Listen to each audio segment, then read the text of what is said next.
പുതിയ ഇന്ത്യക്കായി പുതിയ രാഷ്ട്രീയം എന്ന മുദ്രാവാക്യം ഉയർത്തുവാനുള്ള കാരണം, ആ കാരണത്തെ സംബന്ധിച്ച് നമ്മൾ പരിശോധിക്കുമ്പോൾ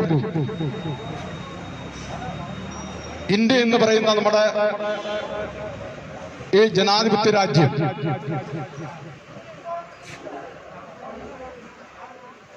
ആയിരത്തി 1950 നമ്മുടെ രാജ്യം ഒരു സ്വതന്ത്ര പരമാധികാര രാഷ്ട്രമായി പ്രഖ്യാപിക്കും. 1950 നമ്മുടെ രാജ്യത്തെ 36 കോടി ജനങ്ങൾ നമ്മുടെ രാജ്യത്ത് ഒരു ജനാധിപത്യ രാജ്യം എന്നുള്ള നിലയിൽ നമ്മുടെ രാജ്യത്തെ ജനാധിപത്യത്തിൽ അധിഷ്ഠിതമായി ഒരു ഭരണഘടന നിലവിൽ വരികയും ആ ഭരണഘടന വെച്ചുകൊണ്ട് നമ്മുടെ രാജ്യം ഇക്കാലം അത്രയും ഭരിക്കപ്പെടുകയായി.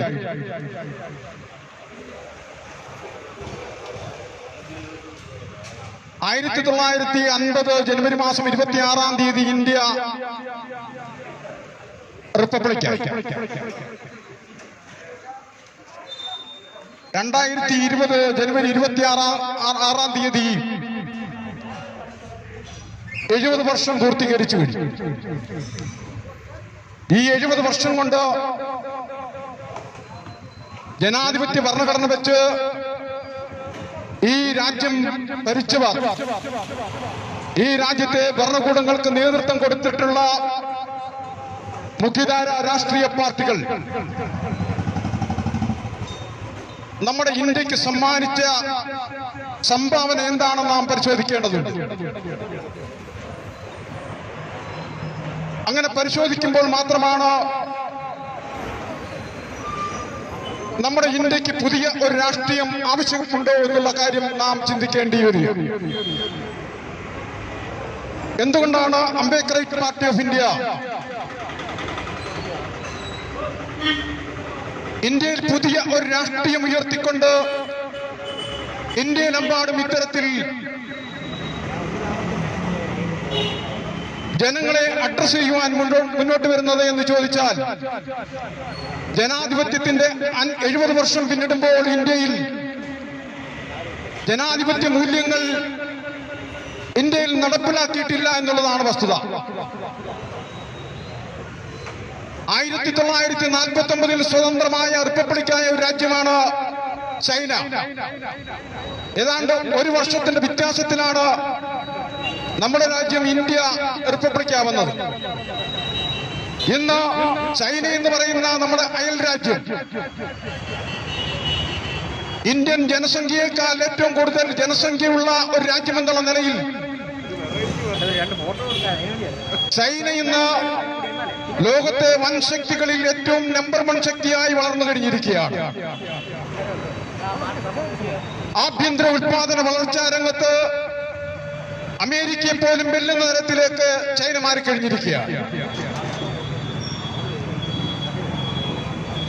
ചൈനയുടെ പൗരന്മാരുടെ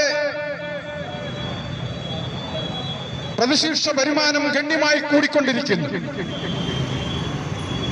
ചൈനയുടെ മെയ്ഡ് ഇൻ ചൈന എന്ന് പറയുന്ന പ്രോഡക്റ്റുകൾ ലോകമെമ്പാടും വ്യാപിച്ചു കഴിഞ്ഞിരിക്കുകയാണ്. ചൈനയുടെ സാമ്പത്തിക ശക്തി ഇന്ന് മറ്റ് ലോകരാജ്യങ്ങളിലേക്ക് വ്യാപിച്ചുകൊണ്ടിരിക്കുന്നു. എന്തുകൊണ്ട് ചൈനയ്ക്കിങ്ങനെ വലിയ മാറ്റമുണ്ടാക്കുവാൻ, വികസനത്തിന്റെ കാര്യത്തിൽ, പുരോഗതിയുടെ കാര്യത്തിൽ ഏറ്റവും വലിയ നമ്പർ 1 ശക്തിയായി മാറുവാൻ ചൈനയ്ക്ക് കഴിഞ്ഞത്? ചൈന ഭരിച്ചവർ കഴിഞ്ഞ 71 വർഷക്കാലം ചൈന ഭരിച്ചത് ചൈന എന്ന് പറയുന്ന രാജ്യത്തോട് കൂറുള്ള ഭരണാധികാരികളായിരുന്നു. ചൈനയിലെ ജനങ്ങളോട് കൂറു പുലർത്തുന്നവരായിരുന്നു ഇക്കാലം അത്രയും ചൈന ഭരിച്ചത്. അതുകൊണ്ടാണ് ചൈനയ്ക്കിന്ന് ലോകത്തെ വമ്പൻ ശക്തിയായി ലോകത്തെ ഏറ്റവും വലിയ സാമ്പത്തിക ശക്തിയായി, ഏറ്റവും വലിയ മൂലധന ശക്തിയായി ചൈനയ്ക്ക് വളരുവാൻ കഴിഞ്ഞത്. അതേസമയം നമ്മുടെ ഇന്ത്യ കഴിഞ്ഞ 70 വർഷക്കാലം ഭരിച്ചത് ഈ രാജ്യത്തോട് കൂറില്ലാത്തവരായിരുന്നു. ഈ രാജ്യത്തെ ജനങ്ങളോട് കമ്മിറ്റ്മെന്റ് ഇല്ലാത്ത, പ്രതിബദ്ധതയില്ലാത്തവരുടെ കൈകളിലായിരുന്നു ഇക്കഴിഞ്ഞ 70 വർഷക്കാലം ഇന്ത്യ ഭരിക്കപ്പെട്ടത്. അതുകൊണ്ടാണ് നമ്മുടെ രാജ്യത്ത് ഇത്രമാത്രം ദാരിദ്ര്യം അനുഭവിക്കുന്നവരുടെ എണ്ണം ദിനംപ്രതി കൂടിക്കൊണ്ടിരിക്കുന്നത്. പട്ടിണിക്കാരുടെ എണ്ണം ദിനംപ്രതി കൂടുന്ന ഒരു രാജ്യമായി ഇന്ത്യ മാറിക്കഴിഞ്ഞിരിക്കുകയാണ്. വിദ്യാഭ്യാസത്തിന്റെ കാര്യത്തിൽ ഇന്ത്യ ഏറ്റവും മോശപ്പെട്ട നിലവാരമാണ് പുലർത്തുന്നത്. സ്ത്രീ പുരുഷ സമത്വത്തിൽ ഇന്ത്യ തൊട്ടടുത്ത അയൽ രാജ്യങ്ങളെ പോലും നാണിപ്പിക്കുന്ന തരത്തിലേക്ക് ഇന്ത്യ ഏറ്റവും പരിതാപകരമായ അവസ്ഥയിലാണ് ഇന്ത്യ നിൽക്കുന്നത്. ഇന്ത്യയിലെ ആഭ്യന്തര ഉത്പാദന വളർച്ചാ നിരക്കെന്ന് പറയുന്നത് അത് ഗണ്യമായി കുറഞ്ഞുകൊണ്ടിരിക്കുന്നു. രാജ്യത്തിന്റെ GDP പരിശോധിച്ചാൽ ആ GDP ഇന്ന് അനുകൂലമായ നിലയിലെ, പോസിറ്റീവായ നിലയിലേക്ക് മാറുന്നില്ല. രാജ്യത്തെ ആകെ നേട്ടമുണ്ടാക്കിക്കൊണ്ടിരിക്കുന്നത് ആഭ്യന്തര ടെററിസം മാത്രമാണ്. ആഭ്യന്തര തീവ്രവാദത്തിലാണ് ഇന്ത്യ ഇന്ന് മുന്നേറിക്കൊണ്ടിരിക്കുന്നത്. അതേപോലെ അടിമത്തത്തിലാണ് ഇന്ത്യ ഏറ്റവും മുൻപന്തിയിൽ നിൽക്കുന്നത്. ലോക റാങ്കിങ്ങിൽ ഇന്ത്യ വിവിധ മേഖലയിൽ അതിന്റെ സ്ഥാനം പരിശോധിക്കുമ്പോൾ വിദ്യാഭ്യാസത്തിൽ ഇന്ത്യ 107ാം സ്ഥാനത്താണ് നിൽക്കുന്നത്. അതേപോലെ ലിംഗസമത്വത്തിൽ ഇന്ത്യ 129ാം സ്ഥാനത്താണ് നിൽക്കുന്നത്. മനുഷ്യ വികസനത്തിൽ ഇന്ത്യ 136ാം സ്ഥാനത്താണ് നിൽക്കുന്നത്. സമാധാനത്തിൽ ഇന്ത്യ 143ാം സ്ഥാനത്താണ് നിൽക്കുന്നത്. തീവ്രവാദത്തിൽ ഇന്ത്യ 4ാം സ്ഥാനത്താണ് നിൽക്കുന്നത്. അടിമത്തത്തിൽ ഇന്ത്യ 5ാം സ്ഥാനത്ത് നിൽക്കുന്നു. ലോക നിലവാരമുള്ള സർവകലാശാലകൾ 500 പരിശോധിക്കുമ്പോൾ ആ 500 ഒരൊറ്റ സർവകലാശാല പോലും ഇന്ത്യയിൽ നിന്ന് ഇല്ല എന്നുള്ളതാണ് കണക്കുകൾ സൂചിപ്പിക്കുന്നത്. കഴിഞ്ഞ 70 വർഷക്കാലം ഇന്ത്യ ഭരിച്ചവര് സംഭാവന ചെയ്തത് ഇതാണ്. അതുകൊണ്ടാണ് അംബേദ്കർ പാർട്ടി പുതിയ ഇന്ത്യക്കായി പുതിയ രാഷ്ട്രീയം എന്ന മുദ്രാവാക്യം ഉയർത്തിക്കൊണ്ട് ഇന്ത്യയിലെമ്പാടും ജനങ്ങളെ 130 കോടി ജനങ്ങളെയും അഡ്രസ് ചെയ്തുകൊണ്ട് ജാതി മത വ്യത്യാസമില്ലാതെ ഇന്ത്യയിലെ മുഴുവൻ ജനങ്ങളെയും അഡ്രസ് ചെയ്തുകൊണ്ട് അവരുടെ ദാരിദ്ര്യം ഇല്ലാതാക്കിക്കൊണ്ട് ഈ രാജ്യത്തെ ഒരു വികസിത രാജ്യമായി ഉയർത്തുന്നതിന് വേണ്ടിയിട്ട് ഈ രാജ്യത്തെ പട്ടിണിക്കാരുടെ എണ്ണം കുറച്ചുകൊണ്ട് പട്ടിണിയില്ലാത്ത ഒരു രാജ്യമായി ഇന്ത്യയെ മാറ്റുവാൻ, ദാരിദ്ര്യം അനുഭവിക്കുന്നവരില്ലാത്ത ഒരു ഇന്ത്യയായി മാറ്റുവാൻ, ഇന്ത്യയിൽ ഭൂമിയുള്ളവരുടെ രാജ്യമായി, ഒരാൾക്ക് പോലും ഒരു കുടുംബത്തിന് പോലും ഭൂമിയില്ലാത്തവരായി ഇന്ത്യയിൽ ആ നിലയിൽ മാറേണ്ടതുണ്ട്. അതേപോലെ തൊഴിലില്ലായ്മ, ഇന്ത്യയിലെ രൂക്ഷമായിക്കൊണ്ടിരിക്കുന്ന തൊഴിലില്ലായ്മ, അതിന് വിരാമം കുറിക്കേണ്ടതുണ്ട്. ഇന്ത്യയിൽ ലിംഗസമത്വം, ആ ലിംഗസമത്വം കൊണ്ടുവരേണ്ടതുണ്ട്. ഇന്ത്യയിൽ പോഷകാഹാരക്കുറവ് മൂലം ഭരിക്കുന്ന ശിശുമരണ നിരക്ക് അങ്ങ് ലക്ഷക്കണക്കിന് കൂടിക്കൊണ്ടിരിക്കുമ്പോൾ അത് പരിഹരിക്കേണ്ടതുണ്ട്. ജീവൻ രക്ഷാ മരുന്നുകൾ ആവശ്യാനുസരണം ഇന്ത്യയിലെ രോഗികൾക്ക് കിട്ടേണ്ടതുണ്ട്. ഇവിടെ ഭക്ഷ്യധാന്യങ്ങൾ യഥേഷ്ടം ലഭിക്കേണ്ടതുണ്ട്. പട്ടിണി കിടക്കുന്നവർക്ക് ഭക്ഷ്യധാന്യങ്ങൾ യഥേഷ്ടം ലഭിക്കേണ്ടതുണ്ട്.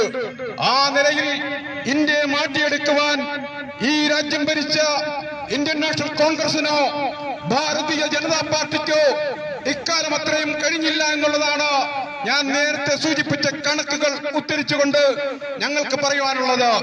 പിന്നെ എന്തായിരുന്നു ഇക്കാലം അത്രയും 70 വർഷക്കാലം ഈ രാജ്യത്തിന്റെ അധികാരത്തിലേക്ക് വന്ന ഇന്ത്യൻ നാഷണൽ കോൺഗ്രസും അതേപോലെ ഭാരതീയ ജനതാ പാർട്ടിയും ഈ രാജ്യത്ത് രാഷ്ട്രീയത്തിന്റെ പേരിൽ, അധികാരത്തിന്റെ പേരിൽ, ഭരണത്തിന്റെ പേരിൽ എന്താണ് കാട്ടിക്കൂട്ടിയതെന്ന് ചോദിച്ചാൽ അത് ഈ രാജ്യത്ത് വിവേചനമടിച്ച് അവതരിപ്പിച്ചുകൊണ്ട് ജാതിപരമായ ആൾക്കാരെ വേർതിരിക്കുന്ന, മതപരമായ ആൾക്കാരെ വേർതിരിക്കുന്ന, ലിംഗപരമായ ആൾക്കാരെ വേർതിരിക്കുന്ന, ദേശത്തിന്റെ പേരിൽ ആൾക്കാരെ വേർതിരിക്കുന്ന, ഭാഷയുടെ പേരിൽ ആൾക്കാരെ വേർതിരിക്കുന്ന വെറുപ്പിന്റെ രാഷ്ട്രീയം, ആ വെറുപ്പിന്റെ രാഷ്ട്രീയമാണ് കഴിഞ്ഞ 70 വർഷക്കാലം ഇന്ത്യയിൽ അരങ്ങേറിയത്.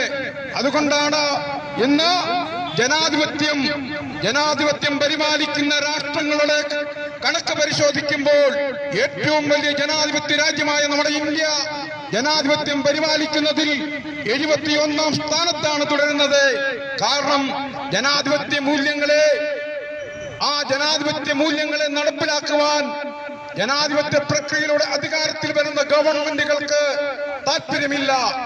താല്പര്യമുള്ളത് ഈ രാജ്യത്തിന്റെ വിഭവങ്ങൾ, ഈ ഇന്ത്യയുടെ സമ്പത്ത് കൊള്ളയടിച്ചുകൊണ്ട് ആദാനിമാർക്കും അംബാനിമാർക്കും അതേപോലെയുള്ളവർക്ക് ഈ രാജ്യത്തിന്റെ വിഭവങ്ങൾ തീരെഴുതിക്കൊണ്ട് ഒരു ചെറിയ ശതമാനം വരുന്നവരെ സമ്പന്നരാക്കുന്ന പണിയും അതുവഴി കമ്മീഷൻ പറ്റുന്ന ഏജന്റും പണിയാണ് ഇക്കാലം അത്രയും ഇന്ത്യൻ നാഷണൽ കോൺഗ്രസും അതേപോലെ ഭാരതീയ ജനതാ പാർട്ടിയും ഇന്ത്യയിൽ ഭരണത്തിന്റെ പേരിൽ, അധികാരത്തിന്റെ പേരിൽ നടത്തിക്കൊണ്ടിരുന്നത്. അതുകൊണ്ടാണ് ഇന്ത്യയിൽ ലോകരാജ്യങ്ങളിൽ വെച്ച് ഏറ്റവും കൂടുതൽ പട്ടിണിക്കാരുള്ള ഒരു രാജ്യമായി ഇന്ത്യ മാറിയത്. അതുകൊണ്ടാണ് സ്വന്തം കുഞ്ഞുങ്ങൾക്ക് ഒരു നേരത്തെ ആഹാരം കൊടുക്കാൻ വഴിയില്ലാതെ ആയിരക്കണക്കിന് ലക്ഷക്കണക്കിന് അമ്മപെങ്ങന്മാർ ഉടുതുണി അഴിച്ചുകൊണ്ട് വേശ്യാവൃത്തിയിലേക്ക് പോകുന്നത്. ഇന്ത്യയിൽ ഇത് നിർബാധം തുടരുന്നത്. ഇതുകൊണ്ടാണ് ഇന്ത്യയിൽ തൊഴിലില്ലായ്മ രൂക്ഷമാകുമ്പോഴും അവരുടെ മുമ്പിലേക്ക് പട്ടേലിന്റെ പ്രതിമ സ്ഥാപിച്ചുകൊണ്ട് 14,000 കോടി രൂപ ചെലവഴിച്ചുകൊണ്ട് പട്ടേലിന്റെ പ്രതിമ സ്ഥാപിച്ചുകൊണ്ട് പറയുന്നു, പട്ടിണിക്കാരന്റെ മുഖത്ത് നോക്കി പറയുന്നു, അഭിമാനിക്കൂ. പട്ടേലിന്റെ പ്രതിമ നോക്കി അഭിമാനിക്കാൻ പറയുമ്പോൾ 14,000 കോടി രൂപ കൊണ്ട് ഈ രാജ്യത്തെ 1,00,000 പേരുടെ പട്ടിണി മാറ്റാൻ നിങ്ങൾക്ക് കഴിയുമെന്നുവെങ്കിൽ അതാണ് ജനാധിപത്യം. പക്ഷേ ആ ജനാധിപത്യം നടപ്പിലാക്കുവാൻ ഈ രാജ്യം ഭരിച്ചുകൊണ്ടിരിക്കുന്ന ഭാരതീയ ജനതാ പാർട്ടിക്കും താല്പര്യമില്ല. ആ താല്പര്യമില്ലാത്തടത്താണ് പുതിയ ഇന്ത്യ സൃഷ്ടിക്കുവാൻ, ജനാധിപത്യ ഇന്ത്യ സൃഷ്ടിക്കുവാൻ, ജനാധിപത്യ മൂല്യങ്ങളിൽ അധിഷ്ഠിതമായ ഒരു ഇന്ത്യ സൃഷ്ടിക്കുവാൻ അംബേദ്കറൈറ്റ് ആശയങ്ങൾ മുന്നിൽ വെച്ചുകൊണ്ട് അംബേദ്കറൈറ്റ് പാർട്ടി ഓഫ് ഇന്ത്യയിൽ പ്രവർത്തനം ആരംഭിച്ചുകൊണ്ടിരിക്കുന്നത്. ഇന്ത്യയിലുടനീളം ഇത്തരം ചെറുതും വലുതുമായ യോഗങ്ങൾ സംഘടിപ്പിച്ചുകൊണ്ടിരിക്കുകയാണ്.